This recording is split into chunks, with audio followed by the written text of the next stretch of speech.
नमस्कार दोस्तों, आज हमारे स्टूडियो में मौजूद हैं एक विशेष शख्सियत अनीता अडवाणी जी, जिन्होंने भारत के पहले सुपरस्टार राजेश खन्ना जी के साथ कीमती 10 साल व्यतीत किए। अनीता जी ने कुछ फिल्में भी की थी, चोरनी, आओ प्यार करें, साजिश। तो फिल्मी दुनिया से भी एक अच्छा खासा संपर्क रखा। इन तीनों फिल्मों के बारे में अनीता जी बताइए, कैसे फिल्मों में आई और बाद में अब लंबी दूरी क्यों बना ली फिल्म इंडस्ट्री से आपने? जी, मैं तो एक्चुअली फिल्मी माहौल में ही पैदा हुई हूँ।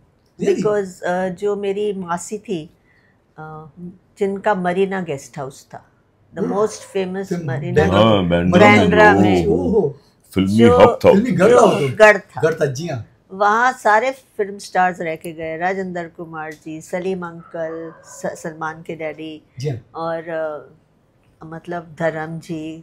आप नाम कौन नहीं ठहरा मेरे पास नाम नहीं है इतने। मतलब ये भी मैंने सुना संजीव कुमार जी आके उनके बीच में, दो फ्रेंड्स के बीच में चुपचाप सो जाते थे कि लकी है। अच्छा, बहुत लकी था गेस्ट हाउस। जो भी तो मतलब एक लैंडमार्क बोला जाता है लैंडमार्क इंडस्ट्री का। जय ओम प्रकाश, वो मतलब आप नाम लीजिए इंडस्ट्री का, वो वहाँ पर था जी। एक्चुअली क्या था कि हमारी जितने भी फिल्म स्टार्स थे वो हमारी आंटी को, मम्मी को और हम लोगों को बहुत रिस्पेक्ट देते थे, यू नो, बिकॉज वो लोग स्ट्रगलर्स थे उस वक्त में।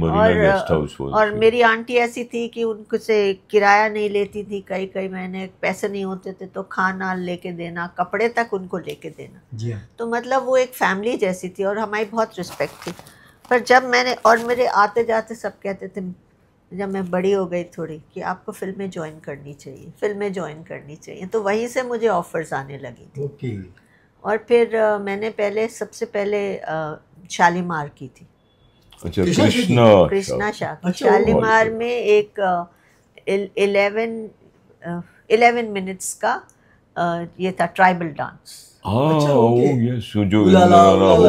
और वो हम बेवफा हरगिज़ न थे, इतनी हवा थी जिसकी कोई हद नहीं। इतनी हवा थी कि 3 महीने में बनेगी और $1 मिलियन है, फलाना है, ये है, वो है। तो मैं, उनका जो प्रोड्यूसर था वो मेरे डैडी के फ्रेंड थे। अच्छा। शाह साहब, HK शाह। तो आना जाना था उनके थ्रू, इन्वेस्ट भी करते थे डैडी। तो ऐसे ही हम लोग ऑफिस गए तो कृष्णा शाह ने ऑफर दी कि आप एक्टिंग करेंगी। मैंने कहा मैंने एक्टिंग तो नहीं सीखी है भाई, बट हाँ डांस मैंने सीखा है, बिकॉज मुझे कथक का बहुत शौक था, बचपन से कथक सीखती थी। तो उन्होंने कहा ठीक है, सबने उकसाया कि नहीं आपको करना चाहिए, तो हमने कर लिया वो। तो बस उसके बाद तो फिर सारी चोरनी की ऑफ़र आ गई, और भी मैंने 3-4 बहुत बड़ी बड़ी फिल्में साइन की थी, मैं नाम नहीं लूँगी। चोरनी में बट हीरोइन नीतू सिंह थी। हाँ, मैं उनकी सिस्टर बनी थी। अच्छा, हाँ, तो वो हम लोगों ने किया। उसके बाद मेरे को बहुत टॉप की फिल्म्स मिली, 3-4-5 मैंने साइन की। लेकिन जब मैंने वहाँ का माहौल देखा तो वो मुझे बिल्कुल सूट नहीं किया। क्या माहौल, मतलब कैसा? क्या था, हम लोगों का क्या था कि हम लोग बहुत जयपुर में रहते थे, तो हम लोग सब मोस्टली रॉयल फैमिलीज़ के साथ मिक्स करते थे। तो वहाँ बहुत डिसेंट लोग होते थे कि लेडी आई तो खड़े हो गए, या दरवाज़ा खोला गाड़ी का, ये रिस्पेक्ट, हाँ, वो ग्रेसफुल थे सब। लेकिन यहाँ मैंने देखा कि लड़कियाँ आती हैं, आदमियों को मारती हैं, यू नो, ये अजीब सा माहौल था। ऐसे वर्ड्स यूज़ कर रहे थे, लेडीज़ खड़ी थी, आदमी लोग बैठे थे आराम से। मैंने कहा ये क्या हो रहा है भैया, ये तो हमारे बस का नहीं है। तो फिर मेरा उसमें से इंटरेस्ट निकल गया। प्लस कास्टिंग काउच का बहुत प्रॉब्लम था उस वक्त।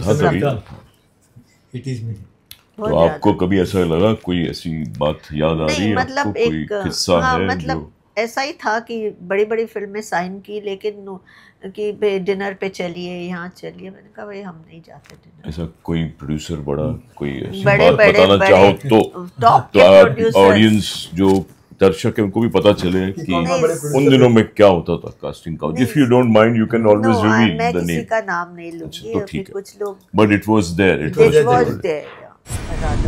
लेकिन आपने कुछ गैप के बाद फिर साजिश फिल्म की, तो आपने निर्णय जब लिया था तो उसके बाद फिर वापस कन्विंस हो गए? निर्णय मैंने साजिश के बाद ही लिया। साजिश के बाद लिया। हाँ, साजिश में क्या था कैरेक्टर आपका रोल?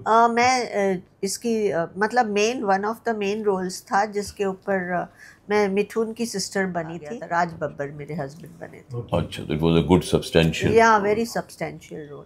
फिर आप 2000 में प्रकट हुई, जब राजेश खन्ना जी से आपकी वापस मुलाकात हुई, तो 12 साल का गैप के बारे में बताएंगे, क्या रहा उस दौरान आपका period?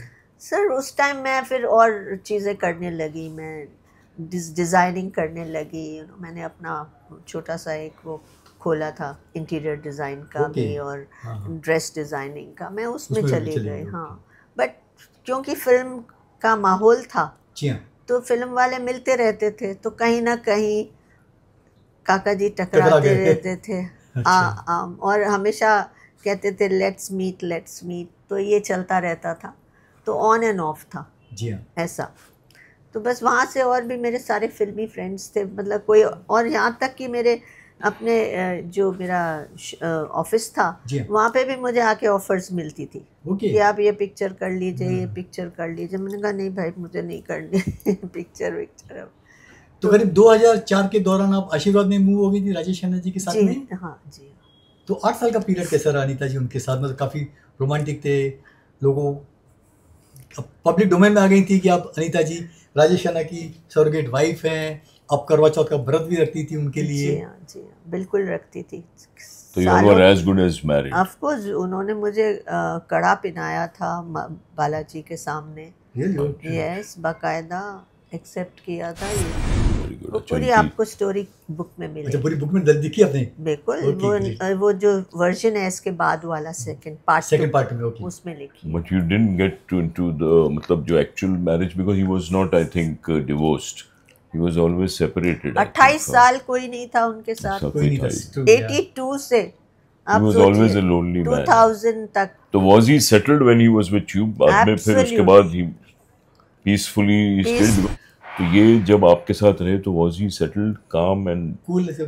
Very calm at times and very वो तो आपने लिखा है। वो जो पीरियड होता था।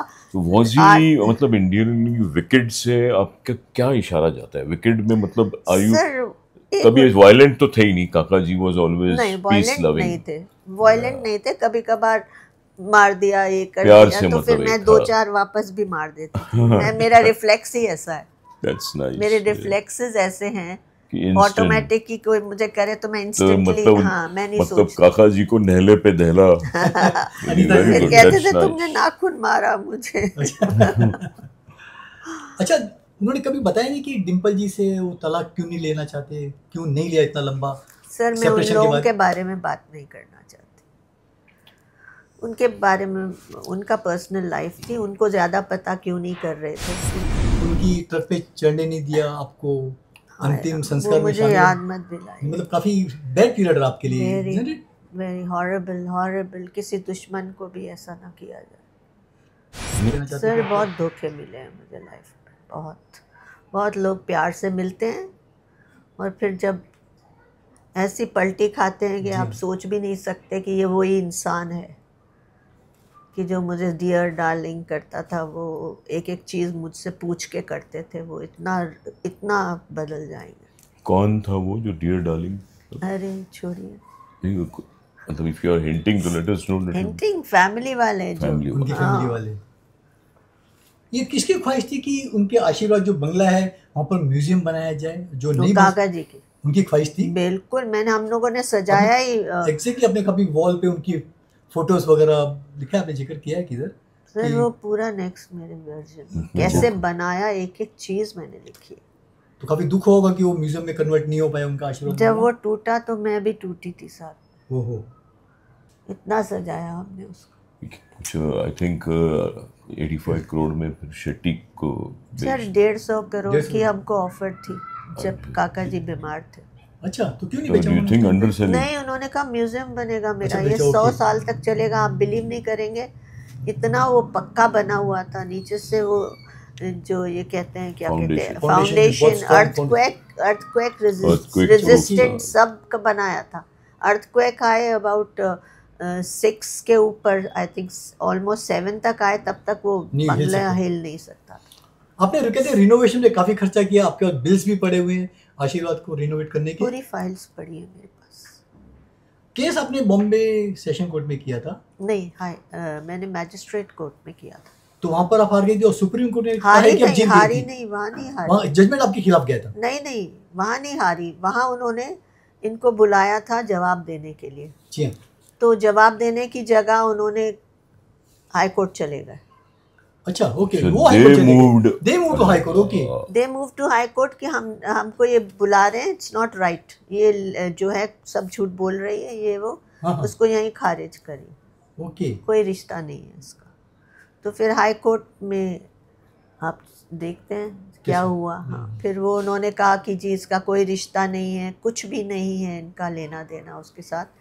It is rarest of the rare case, जिसके लिए मैं इसको खारिज करता हूँ। डिसमिस हो गया? डिसमिस क्या मतलब, मैं हार गई। हाँ, हार गई। तो आगे नहीं बढ़ा, तो मैं सुप्रीम कोर्ट गई। सुप्रीम कोर्ट में आपकी जीत हुई है। Again they asked you to file the case again. मैं गई तो वो मुझे कह रहे थे कि ये इसका पेपर उठा के फेंक देंगे। यू सी, बिकॉज वहाँ सुप्रीम कोर्ट में ऐसा ही होता है। हाँ, हर मिनट हर सेकंड आपकी फाइल सॉरी मेरे केस के आगे कुछ आई थिंक 80 फाइल्स ऐसे फट कर दी। मैं तो डर गई थी। मैंने कहा ये भगवान, सबने बोला था।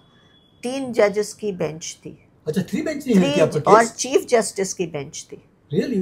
चीफ जस्टिस अरुण मिश्रा जी और अमिताभ रॉय, 3 जजेस थे। जी हाँ। और मेरे केस के टाइम साइलेंस हो गया। उन्होंने माइक हटाए, आपस में डिस्कस किया, तीनों जजेस ने। ओके। और फिर जज ने कहा इशू नोटिस। सर पूरी जितनी लोग थे वो सारे जर्नलिस्ट इकट्ठे हो गए। मतलब कि ये कैसे हुआ, मतलब हो गया, मतलब देयर इज पोटेंशियल। उन्होंने कहा 60% तो आप यहाँ जीत चुकी हैं, बिकॉज 3 जज अगर सोच रहे हैं कि इसमें दम है तभी लिया है, नहीं तो लेते ही नहीं तो ये सॉरी करके। अभी केस कहाँ है? Where is it now? Is it still? Sir, I have won the case in Supreme Court. जीत गई है। हां, so now what is Supreme court में उसके बाद बहुत आर्ग्यूमेंट्स हुई हैं 10 साल तक। रियली? 10 इयर्स तक। आप कितने जजेस बदल चुके हैं, कितने जजेस जो हैं वो रिटायर हो चुके हैं। लेकिन हर जज का जो था वो रवैया ये था कि इसने साथ दिया। बिकॉज ये वो स्टोरी है जो आप छुपा नहीं सकते। सर, सब जानते हैं। सबने कहा एवरीबडी नोज अबाउट इट। आप हमको कह रहे हैं नहीं हम भी अभी तक रहते हैं साथ में, तो ये तो हमको समझ आता है। तो आप छुपाए नहीं। Book itself is a testament with so many. Yeah it is a testament really. नहीं, but what was the order? क्या था ऑर्डर? थोड़ा शॉर्ट में नटशेल में ऑर्डर ये मिला मुझे कि इनका जो ये सुप्रीम हाई कोर्ट का ऑर्डर था, उसको जज ने पहले दिन तो कहा कि ये मैं आधे घंटे में उसको क्वॉश कर सकता हूँ। हाँ, नहीं क्वॉश कर सकता हूँ। और क्योंकि ये सिविल मैटर है और सिविल मैटर में इनको कोई राइट नहीं है क्वॉश करने का विदाउट ट्रायल के। ट्रायल होना बहुत जरूरी है। जब ट्रायल नहीं हुआ आप कैसे डिसाइड कर सकते हैं? आप ट्रायल करो फिर डिसाइड करो। तो उन्होंने कहा नहीं सर, अजर्नमेंट ली। फिर मैंने भी रोज उनको लेटर्स भेजे, अर्ली हियरिंग। तो फिर इमीडिएटली दूसरी डेट आई, तो दूसरी डेट को भी अजर्नमेंट मांगी। काउंसिल बीमार है। तो बहाने चलते हैं। हाँ, तो फिर जज बहुत नाराज़ हो गया। जज ने कहा ये इसके बाद कोई अजर्नमेंट होगा नहीं और मैं फिक्स डेट देता हूँ। फिक्स डेट दी जज ने, और उस फिक्स डेट के दिन पे जज ने कहा कि ये जो ऑर्डर है उन्होंने कहा इसका दूसरा केस भी चल रहा है। तो क्योंकि वो दूसरा केस चल रहा था तो उस टाइम उन्होंने कहा ठीक है, अभी ये जो ऑर्डर है ये आपके आड़े बिल्कुल नहीं आएगा। मतलब ये ऑर्डर है, इसको आप नल एंड वॉइड समझ लीजिए और ये समझ लीजिए इसका वजूद ही नहीं रहा ऑर्डर का। उस ऑर्डर का वजूद नहीं रहा, बिल्कुल ख़त्म हो गया। अब आप आगे जाके अपना केस लड़िए, हम आपको पूरी छुट्टी देंगे। क्लेम क्या है आपका इस केस में? सर, मैं उनकी वाइफ हूँ, प्लस मेरा हक बनता है हर चीज़ में। मेरे को प्यार से अगर वो बोलते तो मैं कुछ भी नहीं लेती। सच पूछ रही हूँ। मुझे आपको ऐसा लग रहा है आपके साथ कुछ साजिश? हाँ, जब ये ऐसे धोखे होते हैं ना मेरे साथ, तब मेरा दिमाग घूम जाता है। That is when I want कि मैं always fight for the underdog. और ये लोग ऐसे आपको किसी भी औरत को अकेला देख के कुछ भी करें, उनको जमीन पे कुचल के चले जाएं, वो नहीं चलेगा। अगर ये सोचें कि आउट ऑफ द कोर्ट कुछ बात हो, सेटलमेंट करना चाहिए सर, बहुत बार बात हुई, लेकिन हाँ बहुत बार आए, बात करते हैं, फिर हर बार अपना काम मतलब टाइम पास करके फिर कहते नहीं अभी नहीं। तो अभी 24 तारीख को फरवरी की हियरिंग है अपना वहाँ पे हाई कोर्ट में। जो राजेश खन्ना जी की विल थी उसके अनुसार उन्होंने अपनी पूरी प्रॉपर्टी ट्विंकल और रिंकी खन्ना के नाम पे दी थी। इज इट ट्रू कि दूसरा कुछ हुआ फिर? जी नहीं, उनकी तबीयत ऐसी थी कि वो मतलब जबान से आवाज नहीं। विल मतलब बनाने के कब? तो according to you he was not in a position. So what was that will which has been in the public domain? Was made, it was with somebody else, the earlier will. Okay. और ये तो इन लोगों की बनाई हुई will है। अच्छा, इन्होंने खुद ही बना डाली कि भाई राइट हमारे पास। तो साइन मैं थी वहीं, मेरे सामने सब काका जी का साइन था, सब मैंने सब लिखा है, सब लिखा है मेरे पेटिशन में लिखा है। उम्मीद है कि जल्दी आपके फेवर जजमेंट है और आपको थोड़ा दिमागी सुकून मिले। अपने लंबी 10-11 साल से एक लंबी कानूनी लड़ाई लड़ी अनीता जी, 13 इयर्स। उससे पहले काका जी की तबियत खराब, वो भी मैंने जहाँ हॉस्पिटल जाना, मतलब एक साल में वो मेल्ट हो गए बिल्कुल, मतलब मैं बर्दाश्त नहीं हो सकता। उनको जहन में आ गया था कि उनकी 70 इयर्स के अंदर शायद सारा दिन बोलते थे ना सारा। उन्होंने इसको इनवाइट, मैं कितना लड़ती, मैनिफेस्ट किया उन्होंने, मैनिफेस्ट किया लिटरली। मैं वो भी चैप्टर है इसमें। अच्छा, वो चैप्टर लिखा है आपने? ओहो, सारा टाइम। क्या लगता है आपको अभी इंडस्ट्री की तरफ से आपको किसी को सपोर्ट नहीं मिला कि काका जी के बहुत सारे सर सब थे लेकिन कोई सामने नहीं आया? नहीं, कुछ मेरे दोस्त हैं जो मेरे साथ खड़े रहे, बिल्कुल गिने चुने, और कुछ ऐसे थे जिनका रंग बदल गया, गिरगिट की तरह बदल। आपने 2013 में 90% गिरगिट की तरह बदल गए, 10% मेरे साथ। अनीता जी, आपने वापस ट्राई किया बिग बॉस 7 में? मैंने नहीं ट्राई किया, 2013 में आई थी। मेरे को बहुत ऑफर आई। मैंने कहा मैं नहीं जाऊंगी, मुझे ये सब नहीं करना। मेरा लॉयर था, उसने कहा मैम आपको जाना पड़ेगा, आप जाइए, अगर आप नहीं गई तो आपके अगेंस्ट बात जाएगी, आप जाइए और बात करिए। Okay, so he forced you to? He forced me, he said आप, and he was a very very powerful in the sense, बहुत बड़े लॉयर नहीं थे लेकिन इतने ब्रेनी थे, मैं आपको क्या बताऊं। उन्होंने कहा आप जाइए, मैं आपको कह रहा हूँ आप जाइए, नहीं जाएंगी तो आप पछताएंगी। तो क्या लगा आपको, वाकई में बेनिफिट मिला उससे? सर वहाँ भी मेरा सब काट दिया। ओह माय गॉड, मतलब प्रेशर। तो आपको ये लगता है कि फिल्म इंडस्ट्री में सब बोलते हैं जैसे कि टॉप जो लोग होते हैं वो दबा देते हैं छोटे लोगों को, तो ये चलता है? मतलब सर टॉप एक ही होता है, भगवान। वो तो भगवान है, टॉप डायरेक्टर वही कितने भी है। बट ये सब हुए हैं ना, लेकिन आपके साथ तो हादसे हुए हैं, यू हैव एक्सपीरियंस। तो अभी लगता है विक्ट्री के करीब हो आप, ऑलमोस्ट यू हैव वन। इंशाल्लाह, गॉड विलिंग। जय श्री कृष्ण। जो भगवान चाहेगा, जो अच्छा। अब क्या उम्मीद है आपको, और क्या लाइफ में करना चाहती हैं? आपकी बुक डेफिनेटली सेकंड का इंतजार रहेगा।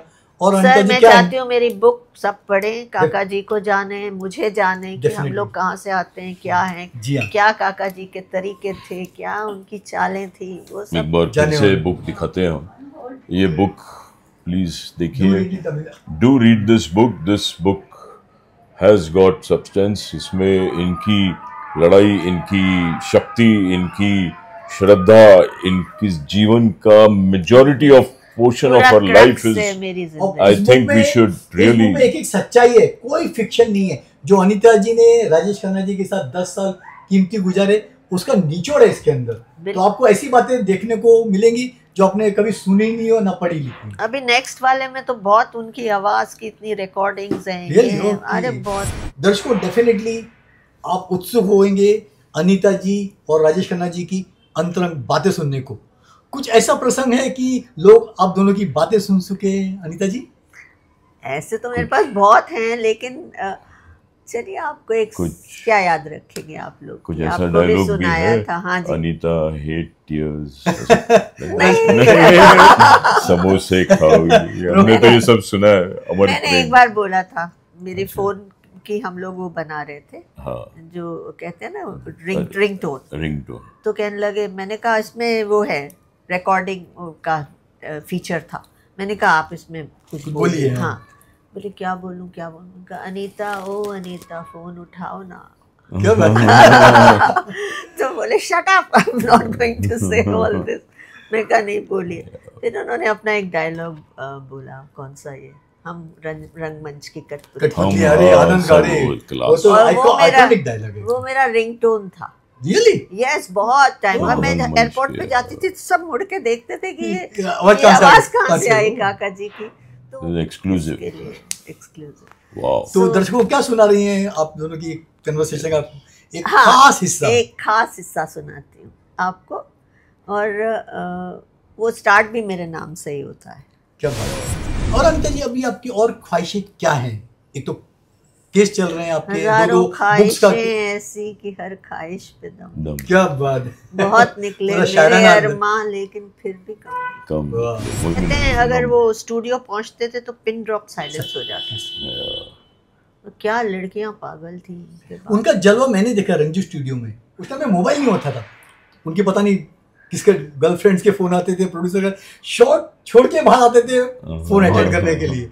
और वहां पर जब वो फोन अटेंड करते थे, उस स्टाइल में बात करते थे ना, 100, 150, 200 की बड़ी भीड़ जम जाती थी, बस स्टूडियो के स्टाफ की। सोचिए तभी स्टारडम भी निराला था, अलग था। आजकल स्टारडम ही नहीं था। सर सुबह 6 बजे से रंजू स्टूडियो के बाहर 500-700 लोगों का हुजूम खड़ा रहता था कि राजेश खन्ना जी 10 बजे आएंगे, उनकी एक छाली झलक देखने के लिए। ये रियली चार्म था राजेश खन्ना जी का। और आप अभी भी कैसे कनेक्टेड है, हमारे वीडियो सुनती हैं, आपके बहुत ही अच्छे कमेंट्स आते हैं हमारे लिए। एक्चुअली मैं आपको सबसे पहले ये कहना चाह रही थी कि मैं 2 महारथियों के बीच में बैठी हूँ, और अगर मैंने कुछ गलत सलत बोला है तो माफ करिएगा, इनके सामने बोलना आसान नहीं। अरे नहीं, आपका ये बड़प्पन है कि मैं इनकी फैन हूँ दोनों की, रोज इनका देख लेती हूँ।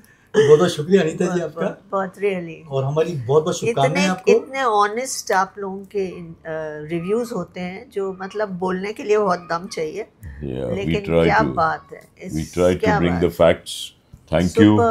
We've got such a big personality as our fan. I'm sitting with big personality. Grateful to you. Thank you. Thankful to you Anita ji, honestly दिल से शुक्रिया कि आपने इतना कीमती समय निकाला हमारे चैनल के लिए, और दिल से बात की, फ्रैंकली एकदम बेझिझक होके अपनी दिल की बात लोगों को तक पहुंचाई। रियली शुक्रिया, बहुत बहुत थैंक यू। Thank